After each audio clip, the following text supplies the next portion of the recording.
आणि आता बातमी आहे संजय राऊत यांनी वंचित संदर्भात केलेल्या भाष्याबद्दल. प्रकाश आंबेडकर आणि आमच्या भूमिकेत फरक नाही असल्याचं संजय राऊत यांनी म्हटलेलं आहे.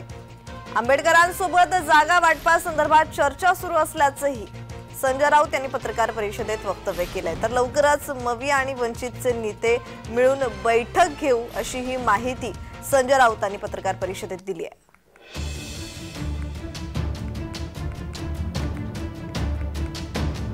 प्रकाशजी आंबेडकर आणि आम्ही एकत्र बोलतो आहोत. जागा वाटपांसंदर्भात काही चर्चा मागे पुढे होत आहेत. प्रकाशजींच्या ज्या भूमिका आहेत त्या मोदींच्या बाबतीमध्ये अत्यंत परखड आहेत. मगाशीच म्हणाले की हुकुमशाही विरुद्ध हा लढा अधिक तीव्र व्हावा असे मानणाऱ्यांपैकी प्रकाशजी आंबेडकर. डॉक्टर बाबासाहेब आंबेडकर यांचा विचार आणि भूमिका जी लोकशाही संदर्भातली आहे त्या संदर्भात ते अत्यंत काळजीपूर्वक पावलं टाकतायत.